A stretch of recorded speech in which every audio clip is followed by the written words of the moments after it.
మనం 3 వారాలుగా శీలను గురించి అధ్యయనం చేస్తూ వచ్చాం. బహుశా ఇది ఆఖరి వారం అనుకుంటున్నాను. మరి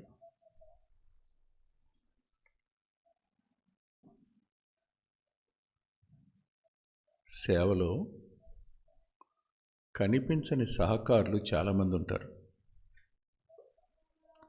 వారి పేర్లు అరుదుగా వినబడతాయి, కానీ వారి పరిచర్య జరిగిన సేవకు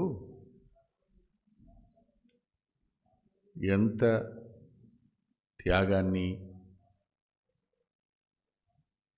ఎంతటి మాదిరిని చూపించాయో వీరి జీవితాలు అధ్యయనం చేయటం ద్వారా మనం అర్థం చేసుకోవచ్చు. నేను కనిపించాలి అనేది కాదు, నా ప్రభు కనిపించాలి అనేది సహకారికి ఉండవలసిన లక్షణం.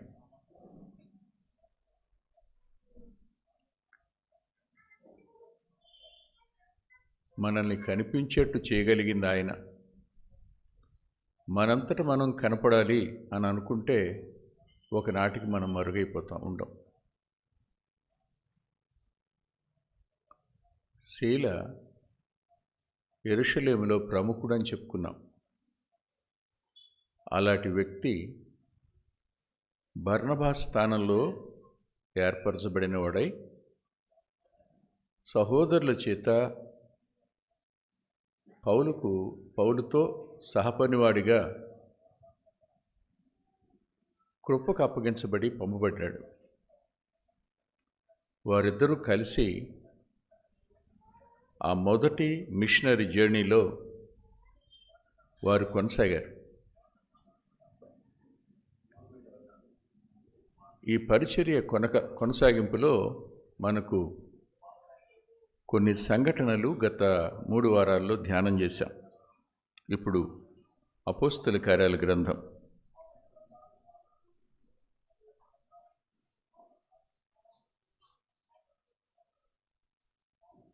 16వ అధ్యాయం.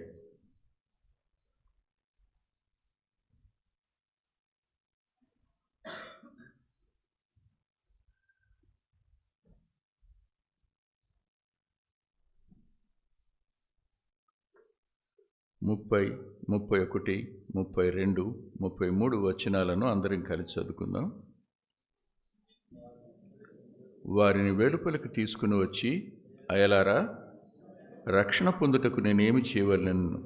అందుకు వారు, ప్రభువైన యేసునందు విశ్వాసముంచుము, అప్పుడు నీవును నీ ఇంటి వారును రక్షణ పొందురని చెప్పి అతనికిని అతని ఇంటి వారందరికీ దేవుని వాక్యమును బోధించిరి. ఆ రాత్రి ఆ గడిలోన అతడు వారిని తీసుకుని వచ్చి వారి గాయములు కడిగెను. వెంటనే అతడును అతని ఇంటి వారందరూ బాప్తిస్మం పొందిరి. మరియు అతడు వారిని ఇంటికి తోడుకొని వచ్చి భోజనము పెట్టి దేవుని యందు విశ్వాసముంచిన వాడై తన ఇంటి వారందరితో కూడా ఆనందించాను. ప్రార్థన చేసుకుందాం. దయగలిగిన మా గొప్ప తండ్రి, లేఖనం మీది. మా ఆత్మీయ అవసరత మాకంటే మీకు ఎక్కువ తెలుసు. మా మానసిక అవసరత కూడా మాకంటే మీరే ఎక్కువగా ఎరుగుదురు. మా భౌతిక అవసరతలు, కుటుంబ అవసరతలు, సంఘ అవసరతలు ఆశాంతం ఎరిగిన వారు మీరు. మీ సన్నిధి మాతో ఉండడానికి ఇష్టపడ్డారు. మీరు మమ్మల్ని ప్రేమించారు. మీ ప్రేమను మేము వర్ణించలేం. మా కష్టాలలో నీ ప్రేమ కనపడుతుంది, మా అవమానాలలో మీ ప్రేమ కనపడుతుంది. విమర్శలలోనూ, మనుషులు చేసే విమర్శలలోనూ, నిందల్లోనూ కూడా మీ ప్రేమ మాకు అగపడుతూనే ఉంది. వారిని చక్కని త్రోవను నడిపించిన దేవుడు అని నేను ఆరాధిస్తున్నాం. అదే త్రోవలో నీ ప్రియకుమారుని అడుగుజాడల్లో నడవడానికి మాకు మీరు అనుగ్రహించిన పరిశుద్ధాత్మని కొరకే కృతజ్ఞత చెల్లిస్తున్నాం. మీరు మాకు అనుగ్రహించిన లేఖనం కొరకు కృతజ్ఞత చెల్లిస్తున్నాం. మీరు మాకు అనుగ్రహించిన బోధకుల కొరకే కృతజ్ఞత చెల్లిస్తున్నాం. మీరే మాకు అనుగ్రహించిన సహవాసం కొరకు రుణస్థులమని చెప్తున్నాం. శీలను గురించి మరికొన్ని మాటలు చెప్పుకోవడానికి నీ దాసుని బలపరచండి. మేమందరము కూడి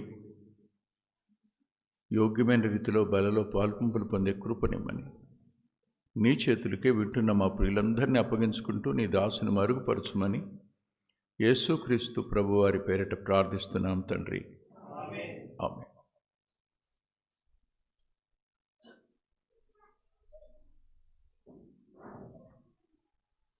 చెరసాల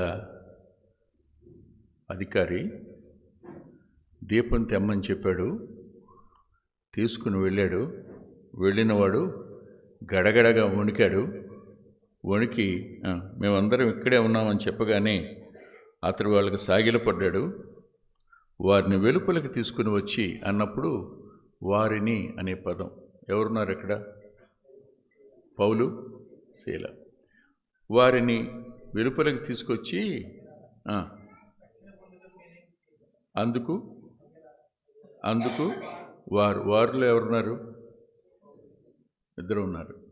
అంటే ఒకే శ్రమను అనుభవించారు, ఒకే దేవుని సన్నిధిని అనుభవించారు, ఒకే దేవుని సంతోషాన్ని అనుభవించారు. ఇప్పుడు ఒకే దేవుని వర్తమానాన్ని చెప్తున్నారు. పౌలు శీలల్లో కనిపించే వన్నెస్ ఈ రోజున దేవుని సన్నిధిని మనం అనుభవించలేకపోవడానికి గల కారణం ఏమిటంటే there is no unity in the assembly. We are departed mentally from one another. ఒకరి నుంచి ఒకరు మానసికంగా విడిపోయి ఉన్నాం. ఈ కారణం చేత దేవుని సన్నిధి మనకు నిండారులుగా దొరకదు. ఎక్కడ ఏక మనసు ఉండదో అక్కడ దైవాత్మ కార్యం జరగదు. గుర్తుపెట్టుకోండి. పౌలు, శీల వీరిరువురు దెబ్బలు తిన దగ్గర సమానంగానే ఉన్నారు. చెరసాలకు త్రోయబడినప్పుడు సమానంగానే ఉన్నారు. బొండల్లో బిగించబడినప్పుడు సమానంగానే ఉన్నారు. వారు ప్రార్థన చేసినప్పుడు సమానంగానే ఉన్నారు. వారు కీర్తనలు పాడినప్పుడు ఏముంది వాళ్ళల్లో? చెప్పునే ఉంది.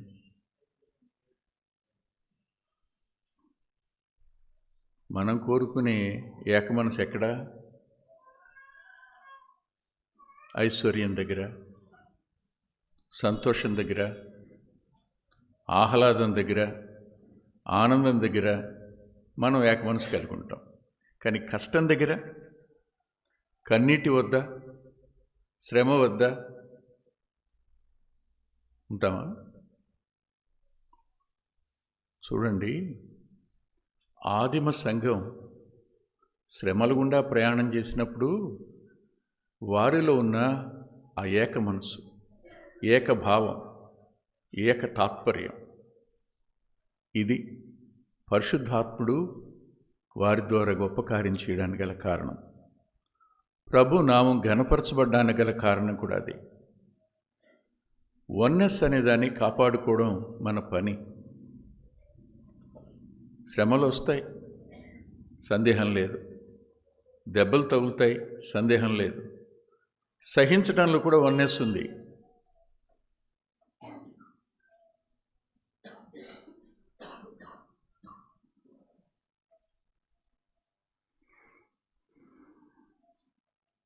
ఒకరోజు ఛత్తీస్గఢ్ నుంచి శబరి నది దాడుతున్నాం. నేను, రాయన్ గారు, సుబ్బారావు, మాతో పాటు ఇంకొక క్యాషియో ప్లేయరు. నది దాకా వచ్చాం. ఒకవేళ నది దాటడానికి వీలు లేదు అంటే అక్కడ ఆగిపోవటం, దాటడానికి లేదు. ఇక దాటిన తర్వాత ఇంటికి వస్తామనే నమ్మకం ఉండదు. సరిగ్గా నదికి ఎక్కేటప్పుడు రాయన్ గారు అన్నారు, అన్న చచ్చిపోతే నేను నన్ను తీసుకోగాని ప్రభు అననే సుబ్బారావుని తీసుకోవద్దు అని ప్రార్థన చేశాను. సుబ్బారావు అన్నాడు, ఇదేం అన్యాయం అండి, మీతో కూడా నేను రావద్దా అన్నాడు. నేను అంతకుముందు వాళ్ళిద్దరూ ఉండాలి, నేను పోవాలని ప్రార్థన చేసుకుని ఎక్కాను పైకి. చెప్పలేదు నేను అన్నమాట.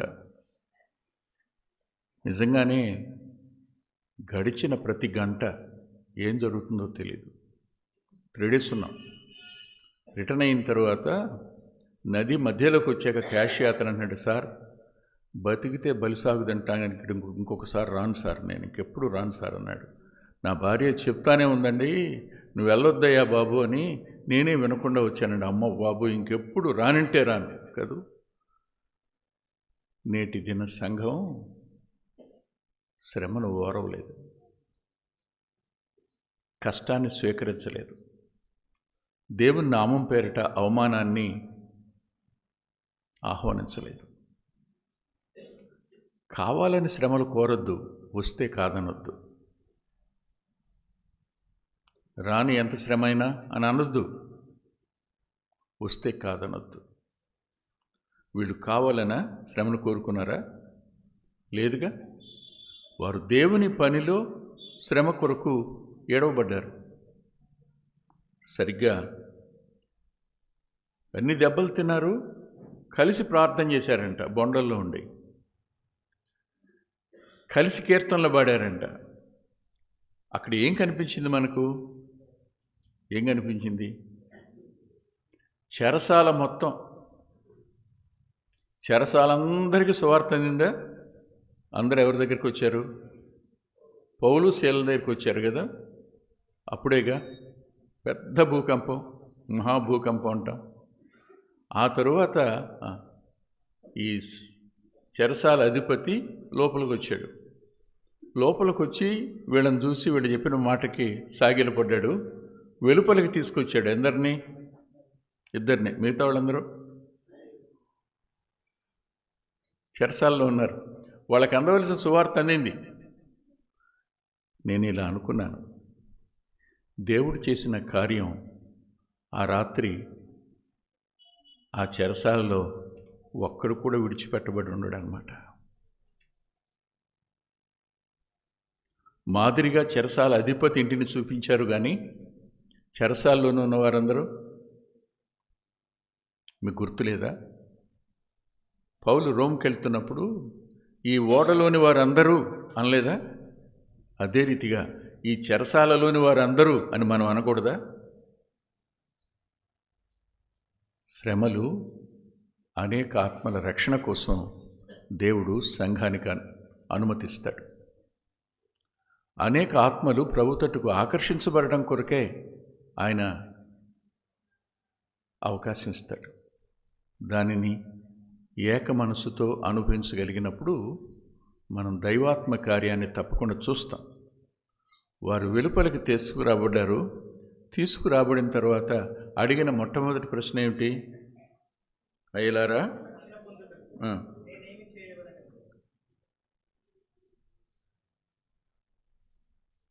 అంటే వీరి ప్రసంగం వీళ్ళకి తెలుసు అన్నమాట కదూ? తెలీదా? లోకంలో నుంచి ఒక వ్యక్తి ఎంత త్వరగా వెలుపలికి రాగలడు, లోకంలో నుంచి ఎంత త్వరగా సత్యం చేత ఆకర్షించబడగలడు. ఆశ్చర్యం. పోవలసిన ప్రాణం, పోవలసిన ఉద్యోగం, వీధుల పాలు కావలసిన కుటుంబం, కానీ ఒక్క మాటతో ఆగింది. నీకు ఏ హాని చేసుకోవద్దు, అందరం ఇక్కడే ఉన్నాం అన్న మాట. అంటే ప్రార్థన, కీర్తనలు, దేవుని సన్నిధి అందరినీ ఒక చోటకి చేర్చినాయి. అందరూ ఒక చోట ఉన్నారు. అందరూ ఎవరిని చూడడానికి వచ్చారు చెప్పండి? పౌలుని శీలనేనా? పౌలు శీల ప్రార్థించిన దేవుణ్ణా? పౌలును శీలలేనా? పౌలు శీలలు కీర్తించిన దేవుణ్ణా? ఎవరు కావాలి వాళ్ళకి? We are mere instruments, but God is the owner. వారు ఆకర్షించబడింది మన దగ్గరే కనుక్కుంటాం, కానీ ఎవరు మనల్ని కన్నారో కొన్నారో ఆయన దగ్గరికి వారు వచ్చింది. వచ్చిన వారు చెరసాల అధిపతి వాళ్ళని ఒక్క మాట అనలా, ఎవరి గదిలో కలిపి ఉండనలా, ఏమీ అనలా. వాళ్ళ చేతులకు సంకెళ్ళు లేవు, ఏమీ లేవు. They are free. బయటకు వచ్చేసాడు. రాగానే రక్షణ పొందడానికి నేనేం చేయాలని అడిగాడు.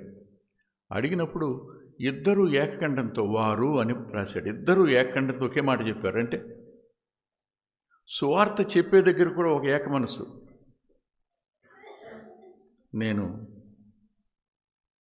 మనవాళ్ళు సువార్తకి వెళ్తారు కదా, వెళ్తారా? వెళ్ళినప్పుడు ఏక మనసుని కాపాడుకుంటారా? సువార్తంతో చెప్పి తిరిగి వచ్చేటప్పుడు మీరు సెంటర్లో నిలబడి పోట్లాడుకుంటుంటే చూసేవాళ్ళకి ఎట్లుంటుంది చెప్పండి. సువార్తకు వెళ్ళేవాళ్ళు జాగ్రత్త. మీరు మీ ప్రవర్తన, మీ సంభాషణ ఎప్పుడూ దేవుని నామానికి అపఖ్యాతి కలిగేట్టు ఉండకూడదు. ఒకరేందు ఒకరు మనసు లేని వారైతే సువార్త సఫలం కాదు. ఒకరికంటే ఒకరు గనులు అనుకోకపోతే, నేను గనుణ్ణి అనుకుంటే కష్టం. పౌలు నేను గనుణ్ణి అనుకోలే, శీలా నేను గనుణ్ణి అనుకోలే. దేవుడు మాకు ఇచ్చిన అవకాశం అనుకున్నారంతే. సువార్తకు వెళ్ళే వాళ్ళ యొక్క మనసు ఇక్కడ కనపడుతుంది. ఇలా ఉండాలి. ఇద్దరు ఒకే మాట చెప్పారు. ఏమని? వారు ప్రభు అయిన యేసునందు విశ్వాసముంచుము, అప్పుడు నీవును నీ ఇంటి వారును రక్షణ పొందురని చెప్పారు అని 32లో అతనికిని అతని ఇంటున్న వారందరికీ దేవుని వాక్యమును బోధించిరి. అంటే both are shared the gospel. ఇద్దరు పంచుకున్నారు. నువ్వాగా నేను చెప్తాను అలా. ఆయన చెప్పి ముగించగానే ఈయన చెప్పడం మొదలుపెట్టాడు. విచిత్రమైన సంగతి ఏమిటంటే, పౌలు రాసేటప్పుడు అద్భుతంగా ఉంటాయి పౌలు రాతలు, కానీ మాట్లాడేటప్పుడు పౌలు పదాలను వెతుక్కుంటాడు. కాబోలు ఎలక్వెన్సీ తక్కువ. నేను వాక్చాతుర్యంతో మాట్లాడలేదని ఆయనే చెప్తాడు. నేను కొరింథీకి రాస్తూ అతని ప్రసంగములు కొరగానివి అని మీరు అంటారని కూడా రాసుకున్నాడు. అంటే మాట్లాడడంలో ఓ చాతుర్యం ఉంటే రక్షించబడరు. గుర్తుపెట్టుకోండి. వాక్యాన్ని వాక్యంగా దైవాత్మ చేత బోధిస్తే ఆ పగిలిన పలుకుల్లో నుంచి జీవం ప్రవహిస్తుంది. మరి అకులకు ఎలక్వెన్సీ ఉందో కూడా మనకు తెలియదు, ఇద్దరు సమానం కూడా మనకు తెలియదు. కానీ ఇద్దరూ పంచుకున్నారు. ఆ రాత్రి ఆ ఇంటి వారు ప్రభువుని నమ్ముకున్నారు. తర్వాత ఏం రాశారు? వారు బాప్తిస్మం పొందిరి. ఎవరి చేత? ఎవరి చేత మాట్లాడు. ఇంటివారంటే ఆయన భార్య ఉండి ఉంటారా? అంటే ఆశ్చర్యం. బ్యాప్టిస్ట్ మిడ్ నైట్ కూడా వచ్చా?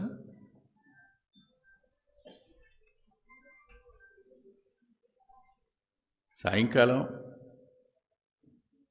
అరణ్య మార్గాన ఫిలిప్పు పరిగెత్తి రథాన్ని కలుసుకున్నప్పుడు నీళ్లు ఉన్నాయి, ఏమైనా అభ్యంతరం అంటే ఇచ్చాడా?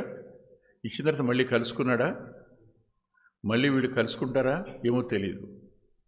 గుర్తించండి, మన పని ఎంతవరకు అంటే ఒకరిని ప్రభు దగ్గరికి నడిపించి ప్రభు చేతికి అప్పగించేంతవరకు మన పని. Being an evangelist. వాళ్ళని పెంచటం అదంతా కాపరి పని, మన పని కాదు. ఈ పని నమ్మకంగా చేయడానికి ఏక మనసు అవసరం.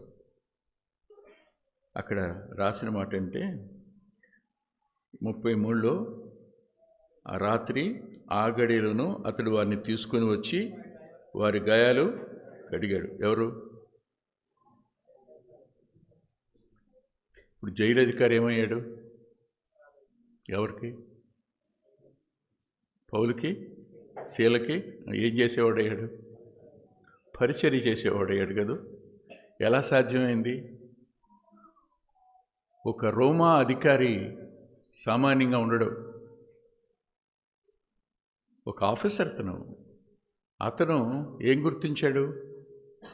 ప్రభు యొక్క దైవత్వాన్ని గుర్తించాడు, ప్రభు యొక్క దీనత్వాన్ని గుర్తించాడు, ప్రభు యొక్క త్యాగాన్ని గుర్తించాడు, ప్రభు యొక్క మరణ పునరుద్ధానాలను గుర్తించాడు, ప్రభు చిందించిన రక్తాన్ని గుర్తించాడు, ప్రభు దీనుడు అవడం గుర్తించాడు. అతని యొక్క నిజంగా మార్పునకు మొదటి సూచన ఏంటి చెప్పండి? Is humility. అతని దీనత్వం. ఎవరిని కడగనివ్వాల, కడగండి మీరు అంటే ఎవరు కడగరు? తన దగ్గర పనివాళ్ళు లేరా? ఆ పని తని చేయాలా? ఏం కనిపించింది చెప్పండి ఇప్పుడు? కానీ రక్షించబడిన తరువాత అసలు మనలో ఓ రకమైన అతిశయం వస్తుంది. అదేంటో నాకు అర్థం కాదు, ఎందుకు వస్తుందో కూడా తెలియదు. రక్షించబడినప్పుడు దీనత్వం రావాలి కదా. ప్రభువుతో సహవాసం చేసేటప్పుడు అహంకారం కాకూడదు కదా. ప్రభువుతో సరైన సహవాసం చేసే వ్యక్తి ఇతరుల గురించి చెడు మాట్లాడతాడా? ప్రభువుతో ఎక్కువగా సహవాసం చేసే వ్యక్తి దీనుడు కాకుండా గర్విష్టి అవుతాడా? అవలేడు కదా. అప్పుడే రక్షించబడిన వారిలో దీనత్వం కనపడుతుంది, ఎదిగామనుకున్న వారిలో అహంకారం కనపడుతుంది. ఇదేంటో అర్థం కాదు నాకు. ఆ రోజు నుంచి ఈ రోజు వరకు it is a puzzling question to me. వెంటనే అతడు తన ఇంటికి వారిని తీసుకొని వారందరిని బాప్తిసం పొందారు. అతడు వారి ఇంటి వారిని తోడుకుని వచ్చి భోజనం పెట్టి దేవుని యందు విశ్వాసం ఉంచిన వాడై, ఇప్పుడు ఈ దెబ్బలన్నీ దేనికి ఉపయోగపడ్డాయి? పరలోకపు ఆనందానికి ఉపయోగపడ్డాయి. ఆత్మలు నరకం నుంచి తప్పించబడడానికి ఉపయోగపడ్డాయి. తీర్పులో నుంచి జీవంలోనికి దాటిపోవడానికి ఉపయోగపడ్డాయి. గుర్తుంచుకోండి, తగిలే ప్రతి దెబ్బ, కలిగే ప్రతి నష్టం దేవుని నిత్య సంకల్పాని కోసమేనని గుర్తుపెట్టుకోండి. సమస్య ఇవన్నీ దేవుని యొక్క సంకల్పంలో మన లేడలు అనుమతించబడ్డాయి. We have to accept it, అంతే. రైట్. అక్కడి నుంచి పౌల్ గారు వాయిస్ రేజ్ చేశాడు. పొద్దున్నే వాళ్ళు పంపించేయండి వాళ్ళని అన్నారు. ఎవరు? ఎందుకు పంపేమని ఉంటారు? 35లో ఉదయం అయినప్పుడు న్యాయాధిపతులు ఆ మనుషులను విడుదల చేయమని చెప్పుటకు బంటులను పంపిరి. చెరసాల నాయకుడి మాట పౌలునకు తెలిపి, మిమ్మల్ని విడుదల చేయమని న్యాయాధిపతుల వర్తమానం పంపి ఉన్నారు కనుక మీరు ఇప్పుడు బయలుదేరి సుఖంగా పొండన్నాడు. అప్పుడు పౌలు అన్నాడు, ఏమని? రోమీలు మమ్మల్ని బహిరంగంగా కొట్టించి చెరసాల్లో వేయించి ఇప్పుడు మీరు రహస్యంగా వెళ్ళగొడతారా అన్నాడు. అంటే అర్థం ఏంటి చెప్పండి? వెళ్ళిపోవచ్చుగా.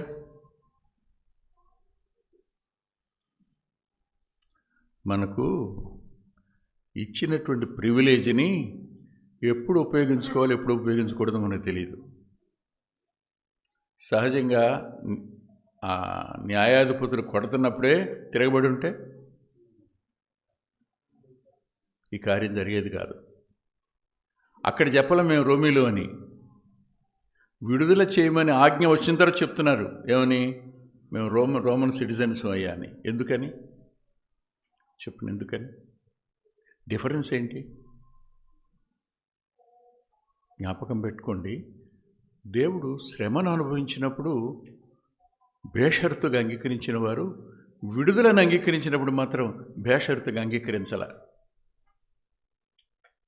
కారణం చెప్పండి? ఇంకా పని ఉంది. మళ్ళా ఎవరో రెచ్చగొడితే మళ్ళా తీసుకెళ్ళి పనిని ఆటంకపరిచే అవకాశం ఉంది. కాబట్టి పని ఆటంకం కాకూడదు అనే ఉద్దేశం చొప్పున మేము రోమీలో అనే సంగతి చెప్పారు. అందుకనే తిన్నగా లూదియా ఇంటికి వెళ్ళగలిగారు.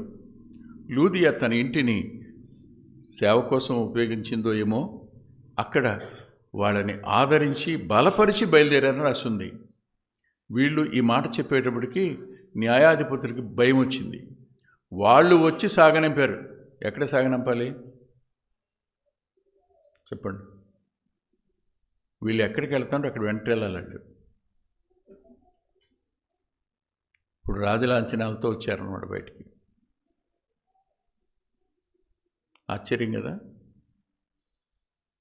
నేను యోసేపు జీవితం అధ్యయనం చేస్తున్నప్పుడు రాత్రి ఫరో ఇంటివారు, ఫరో అధికారులు, ఐగుప్తు మొత్తం యోసేపు కోసం దుఃఖదినాలు ప్రకటించారు. ప్రకటించడం కాదు, అక్కడి నుంచి అతని శవాన్ని సుగంధ ద్రవ్య లేపనాలతో పూసిన తరువాత కనానుకు వచ్చేటప్పుడు వాళ్ళు కూడా వెంటొచ్చారు. దేవుడు ఊరికి అనలేదనమాట, నువ్వు రాజకుమారుడు అయ్యాని. తన యొక్క అంత్యక్రియలు ఎలా జరిగాయి? రాజులు జరిగినట్టే జరిగినాయి, ఓ రాకుమారుడు జరిగినట్టే జరిగినాయి యాకోబు జీవితంలో. సరిగ్గా దేవుని పిల్లలమైన మనం ఇప్పుడు అవమానించబడవచ్చు, కానీ రేపు మనం దేవుని పిల్లలమని రుజువు అవుతుంది ఖచ్చితంగా. లోకం అప్పుడు సిగ్గుపడుతుంది, లోకం అప్పుడు తలంచుతుంది. కానీ శ్రమను ఓర్చుకుంటే, అవమానాన్ని ఓర్చుకుంటే, నిందను ఓర్చుకుంటే పరిష్కారం దేవుడు తప్పకుండా చేసి తీరుతాడు. ఇది ఆ చెరసాలలో ఉన్నవారికి సువార్త అందింది, చెరసాల అధిపతి కుటుంబం అంతటికి సువార్త అందింది. అక్కడి నుంచి బయలుదేరి వాళ్ళు లూదియా ఇంటికి వచ్చారు, ఆదరించారు.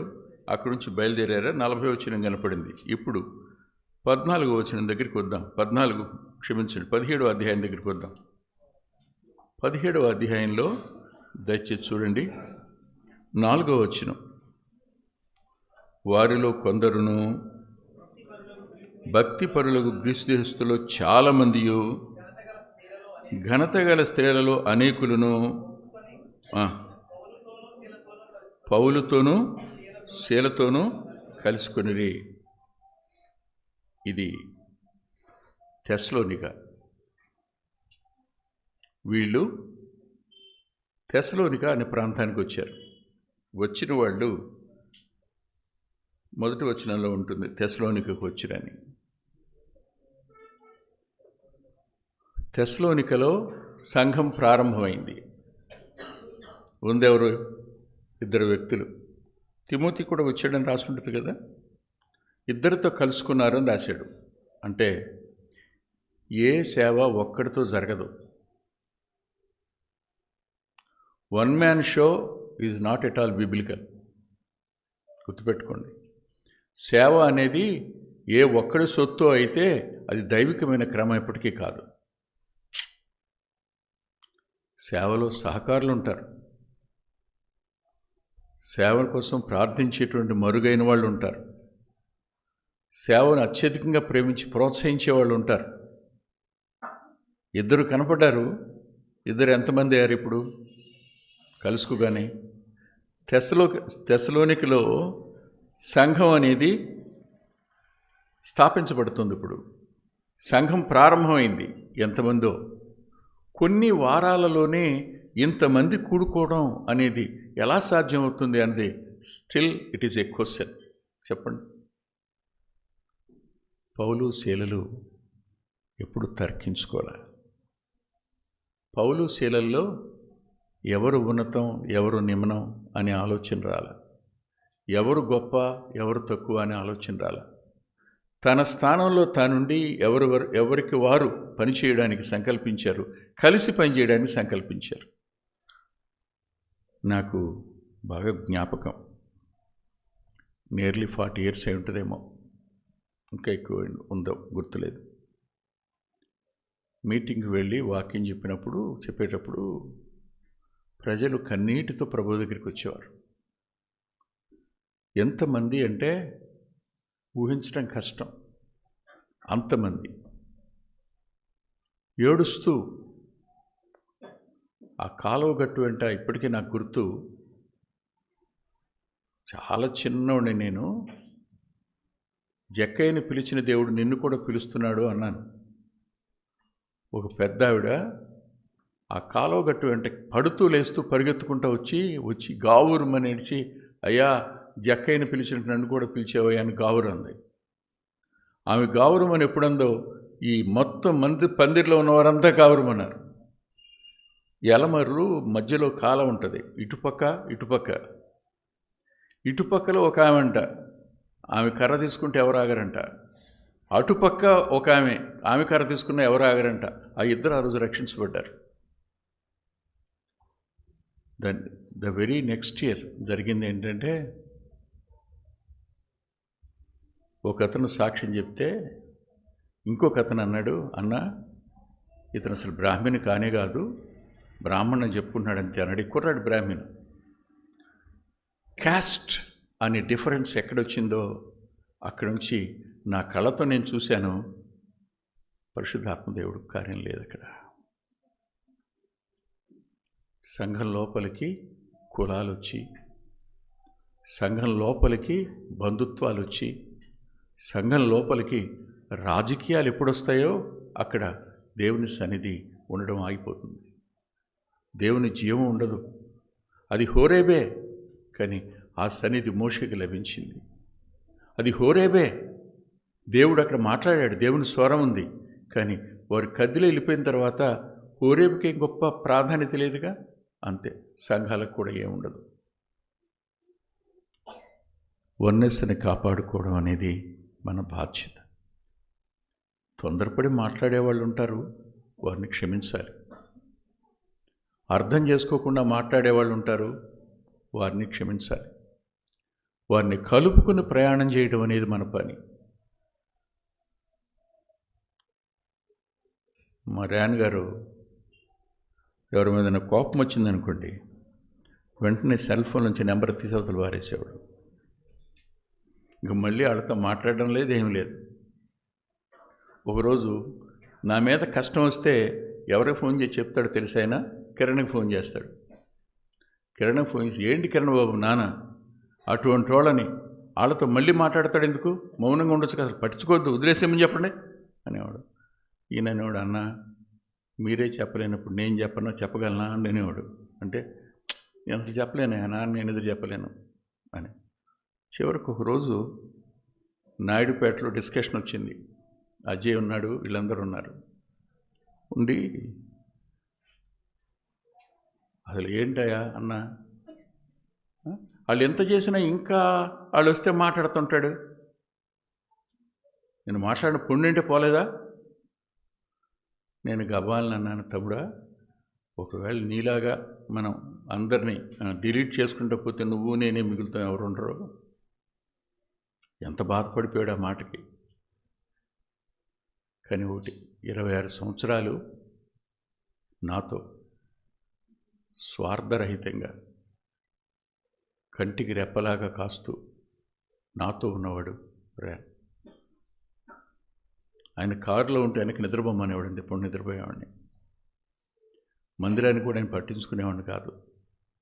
ఏ సమస్య నా దగ్గరికి వచ్చేది కాదు. వాక్యం చదువుకోవడం, ప్రార్థన చేసుకోవడం నా పనిగా ఉండేది. కానీ ఇప్పుడు ర్యాన్ గారు ఒక్కడు చేసిన పని నలుగురు చేయాల్సి వస్తుంది. వాడు సహకారులను కోల్పోవడం చాలా చిన్న సంగతి. సహకారులుగా ఉండడం, నిలబెట్టుకోవడం కూడా గొప్ప సంగతి. మీరు ఆలోచించండి, ఇద్దరు రోమీలే.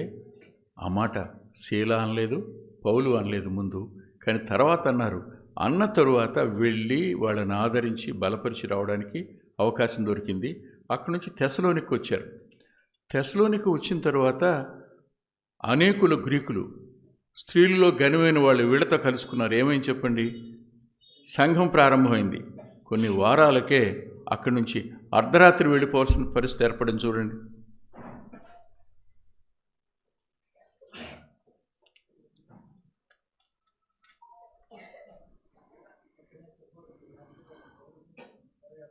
పదవచనం, వెంటనే సహోదరులు రాత్రి వేళ పౌలును శీలను బెరయకు పంపించిరి. అంటే తెస్సలోనిక నుండి వాళ్ళు బెరయాకు వచ్చారు. తెస్సలోనికలో వాళ్ళు చూసిన అనుభవం వేరు, బెరయాలో వాళ్ళు చూసిన అనుభవం వేరు. వీళ్లతో పాటు లూకున్నాడు. లూకు నడుస్తున్నాడు, హిస్టోరియన్. ఆయన ప్రకటించడు, ఏమీ చేయడు, కానీ ఒక సైలెంట్ స్పెక్టేటర్గా వాడు వెనకాల కాగితం మీద రాసుకుంటూ కూర్చుంటాడు. వాళ్ళు మాట్లాడుతున్న దూరంగా వెళ్ళి రాజు మీద కూర్చొని వాళ్ళు ఏం మాట్లాడతారో రాసుకుంటాడు. ఇదే పని. అంటే ఎవరికిచ్చిన స్థానంలో ఎవరికి వాళ్ళు ఉండగలిగితే పని అనేది మహిమకరంగా ఉంటుంది. ఈ రాత్రిపూట తాను కూడా వెంట వచ్చాడు. వెంట వచ్చినవాడు ఏమని రాశాడు చూడండి, 11వ వచనం. వీరు తెస్సలోనికలో ఉన్న వారి కంటే, అంటే ఈ కలం పరిశుద్ధాత్మ దేవుడు వాడుకుంటున్న కలం తెస్సలోనికకు బెరయాకు ఉన్నటువంటి వ్యత్యాసాన్ని చెప్తున్నాడు. తెస్సలోనికైలు చెప్పింది విని వెంటనే విశ్వాసం ఉంచారు, ఇంకంతే. వాళ్ళు అవునా కాదా అని డిస్కషన్ ఏం చేయలే. కానీ బెరయాలో ఉన్నవాళ్ళు తెస్సలోనికల కంటే గనులై ఉన్నారు. వాళ్ళు ఏం చేశారంట, పౌలు శీలలు చెప్పినవి అంటే ఎవరెవరు బోధించారు బెరయాలో? పౌలు శీలలు. అయితే నేను ఒక మాట చెప్పి కొంచెం ఇక్కడికి వస్తాను. 6వ వచనంలో వీళ్ళిద్దరికి పెట్టిన పేరేంటో తెలుసా? భూలోకమును తలకిందులు చేసేవారు ఇక్కడికి కూడా వచ్చారని. ఎవరు వాళ్ళు? పౌలు శీలలు. ఇప్పుడు ఎవరు? భూలోకాన్ని ఏంటి? భూలోకాన్ని తలకిందులు చేయడం ఇక్కడికి రాకముందు అది ఆగుదాం. భూలోకాన్ని తలకిందులు చేయటం ఏంటి? మీకు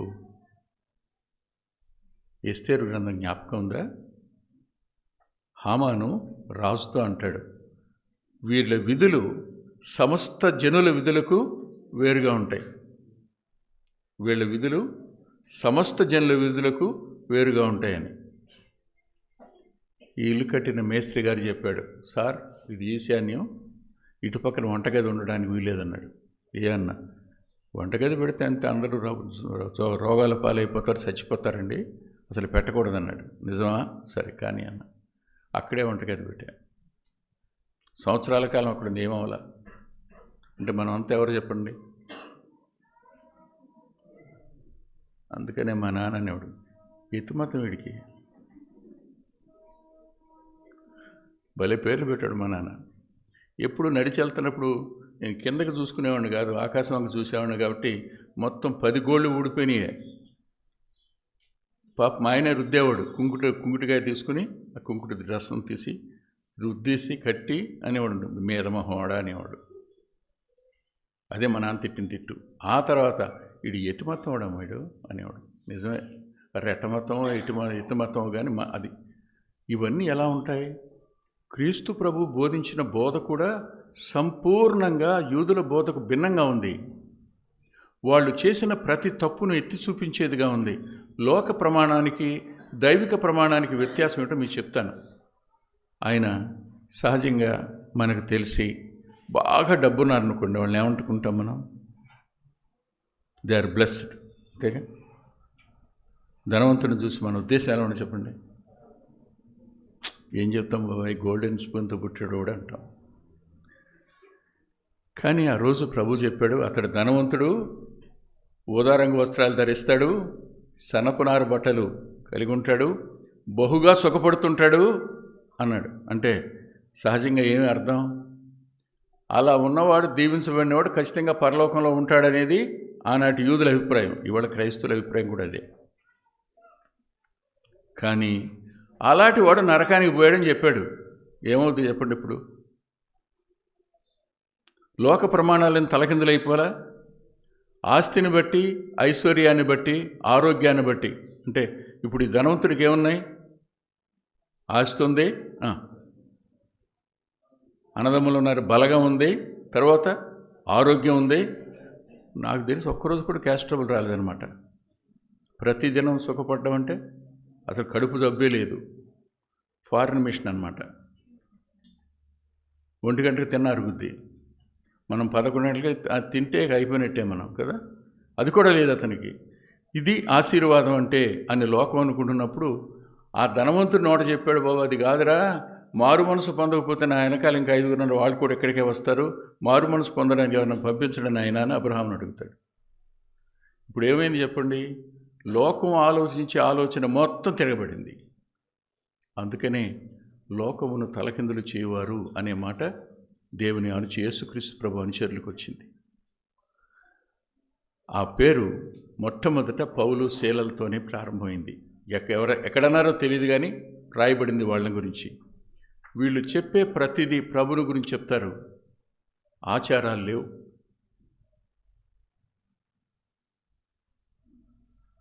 నేను ఒక మాట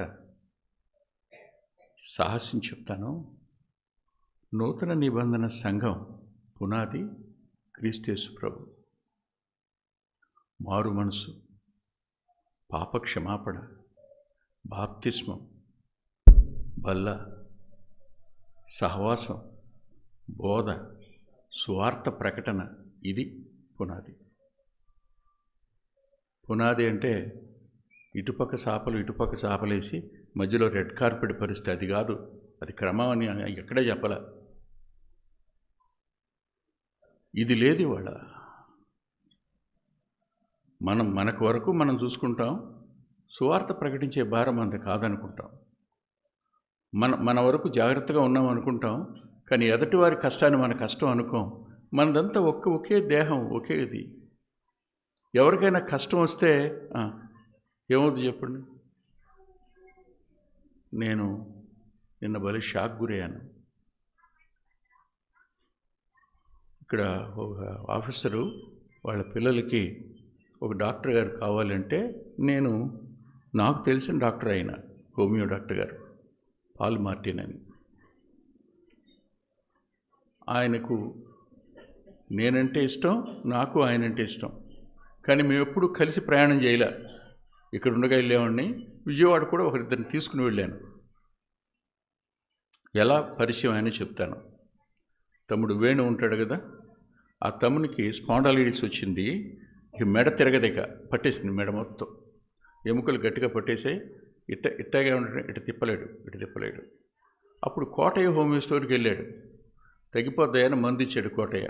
రెండో రోజున మామూలు అయిపోయింది. అది అయిపోయిన తర్వాత ఇల్లు అడిగాడు, సార్ ఆ మంది ఏంటో చెప్పండి అని. నేను ఉంటాక నీకు ఎందుకు వెళ్ళవయ్యా అన్నాడు. ఓ సంవత్సరం తర్వాత మళ్ళీ వచ్చిన తర్వాత లేడు కోటయ్య గారు, చచ్చిపోయాడు. ఈ సంవత్సరం తర్వాత బాధపడుతూ నా దగ్గరికి వచ్చి, అన్నయ్య ఆయన ఏదో మందు చెప్పాడు అన్నయ్య, మాకేం అర్థం కాలేదు, ఆ మందు చెప్పమంటే చెప్పలేదు అన్నయ్య అన్నాడు. సరే వెళ్దాం రా అని ఈయన దగ్గర తీసుకెళ్ళా. వెళ్ళి, సార్ ఇది సంగతి, తమ్ముడికి ఎలా ఉంది అండి, అది ఇచ్చాడు ఆయన, వెంటనే తగ్గిందంటే, కాష్టకం సార్ దాని పేరు అన్నాడు. తీసుకుని వేస్తే 3 రోజుల్లో మళ్ళీ లేదు, మెడ పూర్తిగా తిరుగుతుంది. ఎవరైనా ఆయన్ని చూడటానికి గురువాడ నుంచి వచ్చామంటే, వెంకటరత్న బ్రదర్ బాగున్నారని అడుగుతాడు. ఆయన నెంబర్ చార్లెస్ని అడిగి తీసుకుని ఫోన్ చేస్తే నర్స్ ఎత్తింది. ఆవిడ ఎత్తమ్మా ప్రాక్టీస్ జరుగుతుంది అనుకుని, పాల్ మార్టిన్ గారు ఉన్నారమ్మా అన్న. అదేంటి సార్, పోయిన నెలలో ఆయన కాలం చేశారుగా అంది. నెమ్మది అనిపించలా, తెలియని దుఃఖం వచ్చింది. హాయిగా ప్రభు దగ్గరే ఉంటాడు కాదనను, కానీ లేడు అనే పదం ఎంత బాధ అనిపించిందో చెప్పడానికి లేదు. మేమిద్దరం బెస్ట్ ఫ్రెండ్స్ కాదు, క్రీస్తు యేసు రక్త సంబంధులు అంతే. ఆయన చూపించే ఆ ప్రేమ, ప్రభు నమ్ముకున్న వాళ్ళు వెడితే ఆయన చూసే విధానం చాలా బాగుండేది. అలాంటి వ్యక్తి లేడు అన్నదే బాధ అయితే, సహవాసం లోపల ఎవరికైనా కష్టం వచ్చినప్పుడు ఆ కష్టం నాది అనుకోలేని తత్వం, దట్ ఈస్ నాట్ డివైన్, దైవికమైంది కాదు. సహవాసంలో దీన్ని మనం కాపాడుకుంటూ కొనసాగాలి. వారందరూ వచ్చి కలిశారు. కలిసిన తరువాత పౌలు శీలలు బ్రతికుండాలనుకున్నారు. అందుకని బెరయ వరకు వారు సాగనంపారు. బెరయాకు వచ్చారు. బెరయాలో వాక్యం చెప్తున్నారు. వాక్యం చెప్తున్నప్పుడు వీళ్ళు చెప్పేదేంటి, వీళ్ళు చెప్తుంది వాక్యానుసారమేనా అని ఆలోచించారు. ఉన్న గ్రంథాలెన్ని చెప్పండి. 37 గ్రంథాలే ఉన్నాయి, మిగతాయి లేవు. న్యూ టెస్టిమెంట్ లేదు, ఓల్డ్ టెస్టిమెంట్ మాత్రమే ఉంది. ఈ పాత నిబంధన గ్రంథాల్లో నుంచి ప్రభు జననం ఎక్కడ, మీకాలో. ప్రభు శ్రమలు ఎక్కడ, 22వ కీర్తనలో. ప్రభు పునరుద్ధానం ఎక్కడ, 16వ కీర్తనలో. ప్రభు ఎక్కడ సమాధి చేయబడతాడు, ఎక్కడ, యెషయా గ్రంథం 51లో. ఇవన్నీ 1000 సంవత్సరాల కిందట, 100 సంవత్సరాల కిందట చెప్పిన మాటలు ప్రభు జీవితానికి వీళ్ళు అప్లై చేసి చెప్తున్నప్పుడు వినేవాళ్ళు ఆశ్చర్యపోయి, నిజమే కదా, ఈయనే కదా క్రీస్తు అని యాక్సెప్ట్ చేయడం. మిగిలిన వాళ్ళేమో దేవుడు ఎట్లా అవుతాడు, మనిషి దేవుడు ఎలా అవుతాడు, రక్తమాంసాలు దైవత్వాన్ని ఎలా చూపిస్తాయి, ఇదే ఆలోచన. కానీ ఆయన తానే భూమి మీదకి రక్తమాంసాల్లో పాలువాడై వచ్చాడు అంటే నమ్మనటువంటి యూదులు ఉన్నారే, వారు ఎప్పటికప్పుడు తిరగబడతానే ఉంటారు. ఇప్పుడైనా అప్పుడు ఎవరిని తెచ్చారు, ఇప్పుడు వాళ్ళని తెస్తారు. చూడండి 17వ అధ్యాయం 5వ వచనం. మత్సరపడి ఎవరిని, వాళ్ళకి ఏముండదు ఒక మాటలో వీళ్ళని ఎండబెట్టుకుంటారంట. ఇవాళ మాత్రం సంఘాల మీద దాడి చేసేది ఎవరు? వాళ్ళు అనుకుంటున్నారా? కాదు, ఊర్లో ఉంటారుగా వీళ్ళని వాళ్ళు. వాళ్ళని వెంట పెట్టుకుని కింద ఎవరు రాశాడు చూడండి, గుంపు కూర్చి వాళ్ళని వెంట పెట్టుకున్నారు, గుంపు కూర్చారు, సింగిల్గా రారు. ఇప్పుడైనా ఇప్పుడు బెరయాకు పంపడ్డారు. బెరయాకు వచ్చారు. బెరయాకు వచ్చిన తర్వాత పౌలు శీలలు చెప్పేవి అలాగ ఉన్నాయో లేవో అని వారు ఏం చేశారు, ప్రతిదినం లేఖనాన్ని పరిశోధించారు. ఇప్పుడు మీరేం చేయాలి, మంచి వాక్యం ఉన్నామని పక్కన పడేయకూడదన్నమాట. ఇంటికి వెళ్ళి ఏం చేయాలి, మళ్ళీ తీయండి. నిజమేనా, వాస్తవమేనా, సత్యాన్ని అంతరంగంలో ధృవీకరించుకోవడం అనేది విశ్వాసికోబడిన ఆధిక్యత. సత్యంలో నిలిచి ఉండాలి అనంటే కేవలం విని అయ్యుండొచ్చు కాదు, కన్ఫర్మేషన్, ఇది నిజం వాస్తవం అనే ఆ కన్ఫర్మేషన్లోనికి వస్తే తప్ప నువ్వు ఆ సత్యం కోసం ప్రాణం పెట్టే స్థితిలోకి రావు, సత్యం కోసం శ్రమలు అనిపించే పరిస్థితిలోనికి రావు. అయిపోయింది. వాళ్ళు చాలామంది పురుషుల్లోనూ అనేకులు ఘనత గల గ్రీకులు నమ్ముకున్నారని 12వ వచనం రాస్తుంది. సరే, ఇక తెస్సలోనిక నుంచి మళ్ళీ వచ్చారు వాళ్ళు. వచ్చినప్పుడు 15వ వచనం, పౌలును సాగనంప వెళ్ళిన వారు అతను ఏథెన్స్ పట్టణానికి తెచ్చారు. అంటే తెస్సలోనికలో శీలా తిమోతిలు ఆగిపోయారు, బెరయాలో శీలా తిమోతిలు ఆగారు. ఆగండి, ఇక్కడ ఇప్పుడు పౌలు లేడు, ఎవరున్నారు? శీలా తిమోతి. ఏ పౌలు ఎల్లకాలం ఉండడం, కానీ సంఘం అయింది. ఎవరుంటారు? వెనకాల ఉన్నవారు ఉంటారు. మర్చిపోకండి, నేను వన్ మ్యాన్ షో కాదు. ఇందుకే మొన్న నన్ను ఒక ఆయన అడిగాడు, మీ తర్వాత ఎవరండి అని.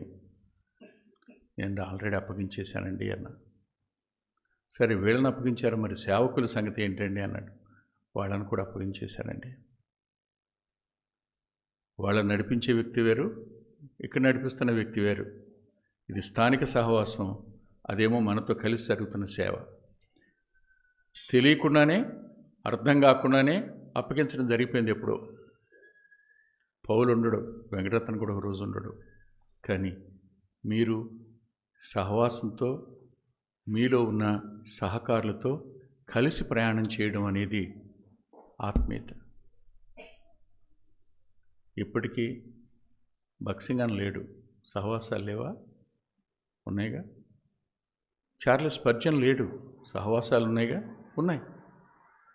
ఆ సహవాసాన్ని చూసి వచ్చాను నేను. ఎందుకు ఈ మాట చెప్తున్నానంటే, ఒకరోజుకి పౌలు భౌతికంగా దూరం అయ్యాడు. భౌతికంగా చనిపోలా, భౌతికంగా దూరం అయ్యాడు. ఇప్పుడు పౌలు శీలలు అలా శీలా తిమోతిలకు నిలిచారు. ఎందుకని? బలపరిచే పని వీళ్ళు చేశారు. ఏథెన్స్కు రాలేదు. అక్కడ చూడండి, పౌలు గారి మైండ్ భలే కనపడుతుంది. 15వ వచనంలో 17-15, పౌలును సాగనంప వెళ్ళిన వారు అతని ఏథెన్స్ పట్టణంలో తోడుకుని వచ్చి శీలయు తిమోతియు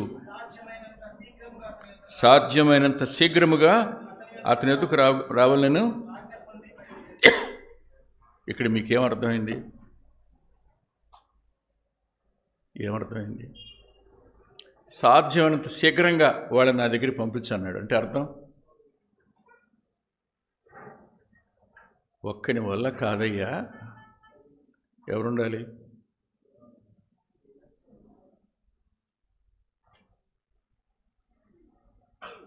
శీల ఉండాలి, తిమోతి కూడా ఉండాలి. సేవ ఇప్పుడు అంతే, ఏ ఒక్కడి వల్ల కాదు.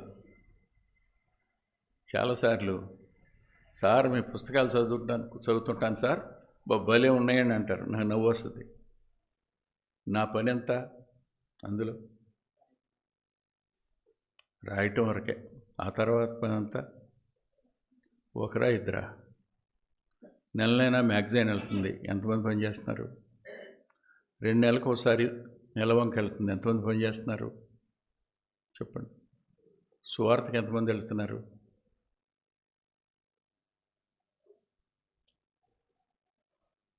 నేను అన్నాను, బాబు పేరు నాది కానీ కష్టం వేరొకటిదయ్యా. మీరు నన్ను గనపరుస్తారు కానీ జీతం నాకుండదు, వాళ్ళకేనే జీతం మిగిలేది. నా జీతం అప్పుడే అయిపోయింది, వాళ్ళ ఫలం వాళ్ళు అప్పుడే పొందారు, అయిపోయింది. వెంకటరత్నానికి చేసిన సేవ వల్ల నిత్యత్వంలో పైసా కూడా ఐశ్వర్యం ఉండదు. నాకు తెలిసే చెప్తున్నాను, అబద్ధం అవట్లేదు నేను. తను చేసిన సేవ వల్ల అతనికి నిత్యత్వంలో ఏ ప్రతిఫలం ఉండదు. వారిని పొగుడుతారు, వారి ఫలం నలుగురిలో అప్పుడే వారు పొందేసాడు, అయిపోయింది. కానీ నాకు పరలోకంలో ఉన్న ఫలం మాత్రం గొప్పది. ఎలాంటిదో తెలుసా? నన్ను విమర్శించిన వారిని బట్టి, అపార్థం చేసుకున్న వారిని బట్టి, లేనివి పుట్టించిన వారిని బట్టి, అవునా, నా మీద చెడ్డ మాటలలా పలికిన ఆ డబ్బు మాత్రం అందరికంటే ఎక్కువ ఉంటుంది. దానికి నేను అలా చేసేవాళ్ళందరికీ రుణస్తుడిని. అందుకని వాళ్ళని ఏమన్నాను నేను. నా బ్యాంకులో డబ్బులు వేసేవాడి గురించి ఏమంటాను నేను? చెప్పండి, మీకు బ్యాంకులో ప్రతి నెల వచ్చి డబ్బులు వేస్తున్నాను అనుకోండి, మీరు ఎలా ఫీల్ అవుతారు? అడ్డం పెడతారా? అది కూడా ఇక్కడ బ్యాంక్ కాదు, అది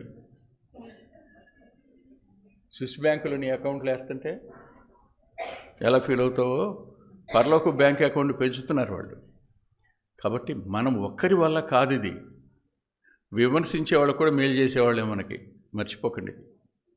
మంచిది, వాళ్ళని వెంట పెట్టుకుని రా అంటే నా వల్ల కాదు, నా ఒక్కడి వల్ల కాదు, వాళ్ళు కూడా ఉండాలి, శీఘ్రంగా రమ్మని. కింద ఏం రాశాడు చూడండి. పౌలు ఏథెన్సులో వారి కొరకు కనిపెట్టుకొని ఉండగా, అంటే ఎవరి కోసం కనిపెట్టుకున్నాడు?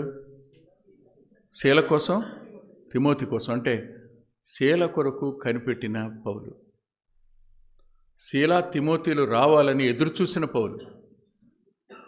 కానీ మనం రావాలని ఎదురు చూస్తారా? తీతు ముఖము కనపడినందున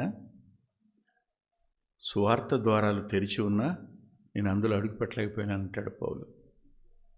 ఇలాంటి వాళ్ళు సహకారులుగా ఉంటే సేవ విస్తరిస్తుంది. ఈ సహకారం శీల దగ్గర నుంచి లభించింది, తిమోతి దగ్గర నుంచి లభించింది. ఇక్కడ నుండి మనం మరో చోటుకి రావాలి. ముగింపు దగ్గరికి వచ్చేస్తున్నాను, టైం అయిపోయింది. ఓవర్ 11:30.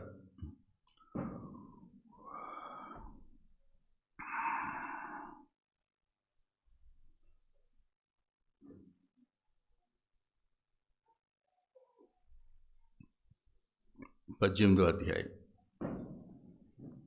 5వ వచనం. శీలయు తిమోతియు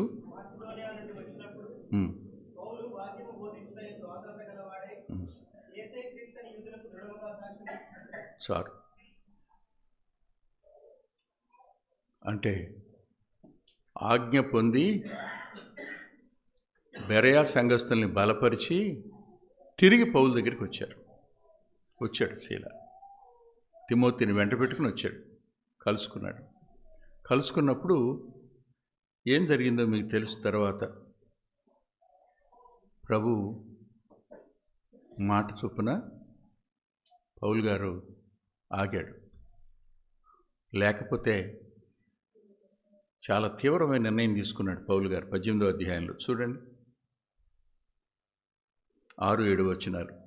వారు ఎదురాడి దూషించినప్పుడు అతడు తన వస్త్రములు దులుపుకొని, మీ నాశనమునకు మీరే ఉత్తరవాదులు, నేను నిర్దోషిని, ఇక మీదట అన్ని జనులు ఎదుగుపోదునని వారితో చెప్పి, ఆగండి, ఏ నిర్ణయం తీసుకున్నాడు? Here onwards I don't want to preach to juice. యూదులకు నేను ప్రకటించను, ఇంకా అన్యుల దగ్గరికి వెళ్ళిపోతున్నా, మీ నాశనానికి మీరే ఉత్తరవాదులు అన్నాడు. మిమ్మల్ని ఎవరిని ఆటంకపరిస్తే ఆ ఊరు వదిలిపెట్టి ఇంకొక ఊరు వెళ్ళిపోండి అని ప్రభువు చెప్పిన ప్రకారం రాత్రి వేళ వచ్చేసారు వీళ్ళు. ఇప్పుడు ఈయన యూదులను చూసి పట్టలేక, యూదుల గురించి పౌలు గారు రాసిన మాట చదివితే యూదులు ఇప్పుడు కోపం వస్తుంది వాళ్ళకి.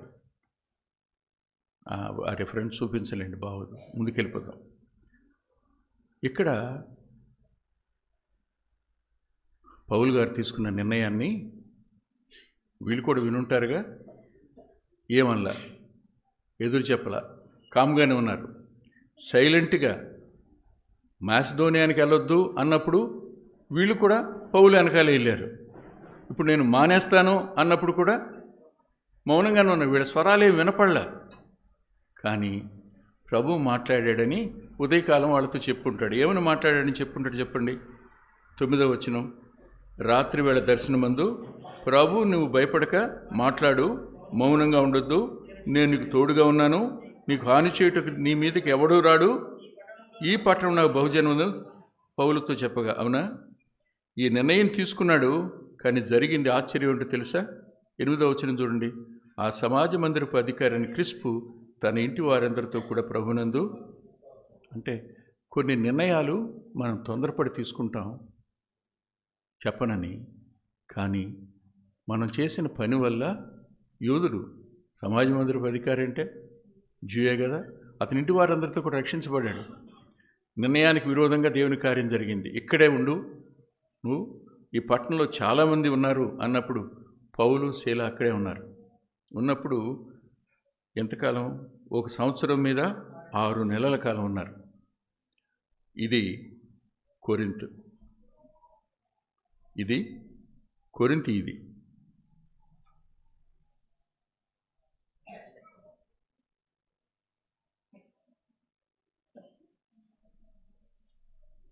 ఎనిమిదో అధ్యాయం 18వ అధ్యాయం 1వ వచనం.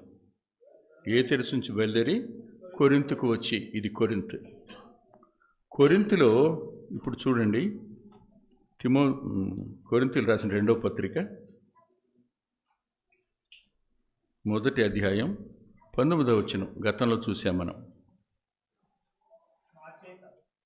మా చేత అనగా నా చేతను, సిలవాను చేతను, తిమోతి చేతను మీలో ప్రకటించబడిన దేవుని కుమారుడగు యేసుక్రీస్తు అవునని చెప్పి కాదను అనలేదు, కానీ ఆయన అవునను వాడై ఉన్నాడు. అంటే ఇక్కడ కొరింథులో కూడా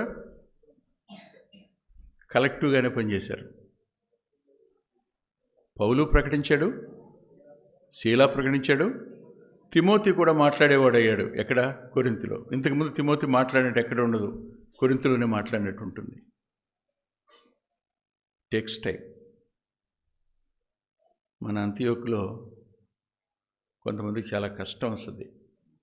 ఎందుకంటే మాకేం అవకాశం ఇవ్వరని.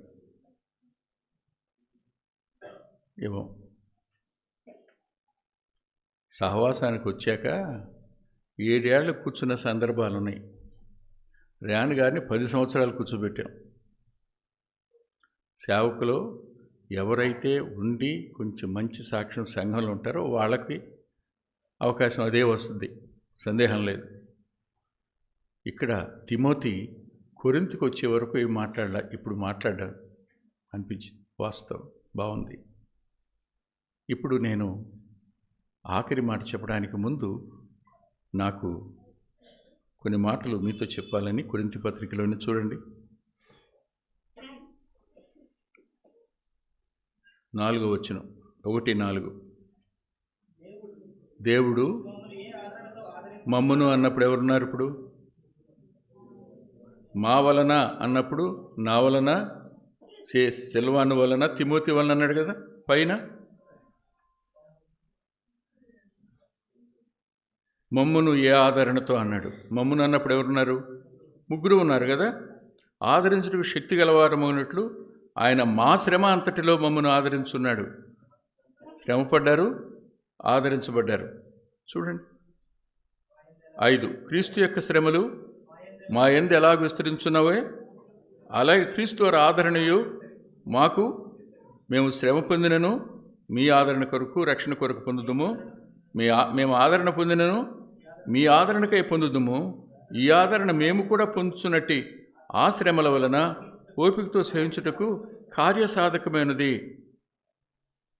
అంటే శ్రమ అనేది దేవుని ఆత్మకార్యం జరగడానికి కార్యసాధకం అవుతుంది. ఇక్కడి నుంచి తిరిగి మళ్ళా అపోస్తుల కార్యాల గ్రంథం దగ్గరికి రండి. 18వ అధ్యాయం 18వ వచనం. పౌలు ఇంకనూ బహుదినములు అక్కడ ఉండిన తరువాత సహోదరు యొద్ద సెలవు పుచ్చుకుని ఒంటరిగా వెళ్ళాడు. కేంక్రేలో వెళ్ళాడు. అక్కడి నుంచి ఎఫెసుకి వెళ్ళాడు. ఆ తర్వాత అకులా కనిపించడు. ఈ జర్నీ ఇక్కడితో ముగిసింది. బయలుదేరి మళ్ళీ ఏమై ఉంటాడు? Back to Jerusalem. ఇప్పుడు పౌలు వెంట చాలామంది ఉన్నారు. పౌలు వెంట చాలామంది ఉన్నారు. మీరు వారి పేర్లు కూడా చూడొచ్చు. క్రిస్పు ఉన్నాడు, వీళ్ళందరూ ఉంటారు ఇక్కడ. చూడండి, మీకు చూపిస్తాను. 20వ వచనం రండి. 20వ అధ్యాయం 4వ వచనం. పుర్రు కుమారుడును బెర్నయ పట్టణస్థుడునైన షోషత్రును, తెస్సలోనికయలో అరిస్తారుకును, సెకుందును, దెర్బే పట్టణస్థుడైన గాయియు, తిమోతియు, ఆసియా దేశస్థుడును, తుకీకు, తోఫ్రీము అతనితో కూడా వచ్చారు. ఇప్పుడు శీల లేడు. శీల బ్యాక్ టు జెరూసలేం. ఎక్కడ శ్రమ ఉందో అక్కడ ఉన్నాడు, ఎక్కడ ఆదరణ కావాలో అక్కడ ఉన్నాడు. తిరిగి మరలా బయలుదేరి యెరూషలేంకి వెళ్ళిపోయాడు. యెరూషలేంకి వెళ్ళిపోయిన తర్వాత నాకు ఆశ్చర్యం ఏంటంటే, ఇక్కడ ఇతని వల్ల ఏ రాజకీయం జరగల, యెరూషలేంలో కూడా ఏ రాజకీయం జరగల. ఎందుకు ఈ మాట అంటున్నానంటే, తెస్సలోనిక సంఘం బహుశ్రమల ద్వారా పరీక్షించబడింది. ఉపద్రవాల్లో ప్రభువును అంగీకరించింది. శ్రమల మధ్యన దేవుని సువార్తను ప్రకటించింది అని పౌలు గారు రాస్తాడు. అదే పౌలు గారు శీల నాతో సహకారిగా ఉన్నాడని 2 పత్రికలోనూ అతని పేరు మెన్షన్ చేశాడు. ఇదే పని ఆశ్చర్యం. చూడండి, పేతురు గారు, పేతురు రాసిన మొదటి పత్రిక 5వ అధ్యాయం 12వ వచనం. మిమ్మును హెచ్చరించుచు ఇదియే దేవుని సత్యమైన కృప అని సాక్ష్యం చెప్తూ సంక్షేపముగా రాసి మీకు నమ్మకమైన సహోదరుడని నేనెంచిన సిల్వాను చేత ఈ పత్రికను పంపుతున్నాను. ఎవరిప్పుడు సిల్వాను? పేతురుతో కూడా ఉన్నాడు.